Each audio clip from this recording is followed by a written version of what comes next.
టికెట్ల కాడ మీ టికెట్లకు ఎట్లాంటి ప్రాబ్లమ్స్ వస్తాయంటే నేను గతంలో ఒక వీడియోలో చెప్పిన అది ఈ సప్పుడు అంది ఇది బంద్ చేయి ఇది బంద్ చేయి కదా చెప్పు థ్యాంక్ యూ ఇక్కడ ఏమేం ప్రాబ్లం వస్తే రేపు పొద్దుగాల మీరు పోటీ చేయడం కోసం అంటే వాళ్ళ డ్రామాలు ఎట్లుంటే ఒక్క డ్రామా వినిపిస్తా మీకు దయచేసి వినండి సపోజ్ ఇద్దరు వ్యక్తులు ఉన్నారు అంతేందుకు మా అన్న మా పెద్దన్న జానన్నను తీసుకుందాం ఇంకో సోదరుడు అర్జున్ను తీసుకుందాం నేను ఇంకొక ఆయన అనుకోర్రి సపోజ్ ఒక దొరనని నేను అనుకోర్రిగా నేను ఒక దొరను వీళ్ళిద్దరు బీసీలు అనుకుందాం అనుకుంటే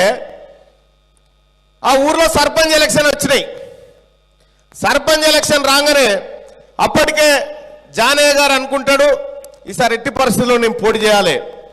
ఈ వర్గాల పేద వర్గాల తరపున నేను పోటీ చేయాలని ఈయన అనుకుంటాడు వాళ్ళ ఓట్లు అడగోలుగున్నాయా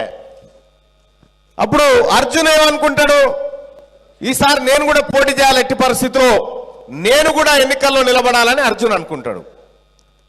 ఇక మా ఓట్లు లేవు కదా వీళ్ళే ఉండే ఓట్లు వీళ్ళే ఉండే ఓట్లు మరి మా ఓట్లు లేవు కదా ఏం చేయాలి అంటే మా తాను ఉండేది ఒకటే ఐడియా మా దొరల దగ్గర ఉండేది ఒక ఐడియా ఉంటుంది ఏంది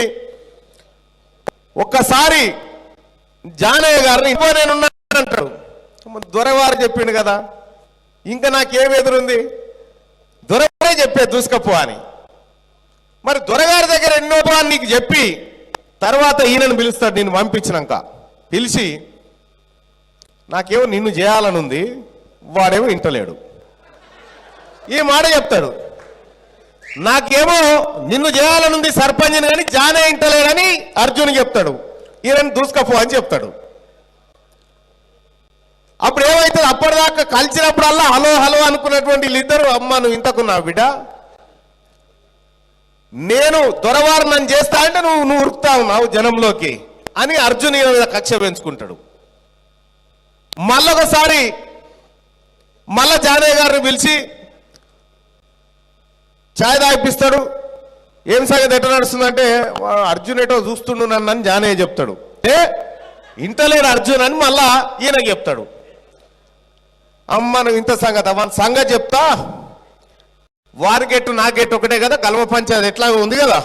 ఇక చూసుకుంటామని చెప్పి ఇటో 10 మందిని అటో 10 మందిని వేసుకొని ఇక తేల్చుకుందాం దా అని చెప్పి వీళ్ళిద్దరికి తాకులాట పెడతాడు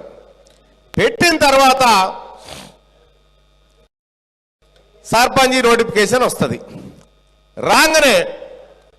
జానయ్య గారు వస్తాడు వచ్చి దొరా సర్పంచ్ అయితే నేనైనా కావాలి లేకపోతే నువ్వైనా కావాలి కానీ వాడు కావద్దని చెప్తాడు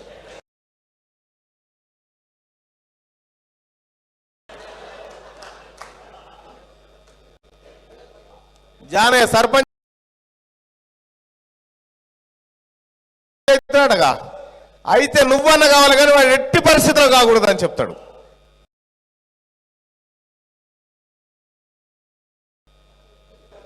మీరు అంటారు కాబట్టి ఇక తప్పనిసరి పరిస్థితిలో మీరు ఊ అంటేనే చేస్తామా లేకపోతే చేయసుమా మరి పైసలు కూడా ఇప్పుడు నాకు అందుబాటులో లేవని ఎందుకు ధర నా దగ్గర ఉన్నాయి కానీ ఈయన 10 తెచ్చే ఆయన 10 తెచ్చే వీళ్ళిద్దరితో సర్పంచ్ అవుతాడు ఇక వీళ్ళని గెలవనిస్తోట్టు ఇక మళ్ళీ అన్న ఇగో ఈ ఒక్క ప్రమాదం ఉంటుంది మీ దగ్గర బీసీ సోదరులారా ఇది ఒక ప్రమాదం ఉంటుంది మీది జాగ్రత్త చూసుకోరి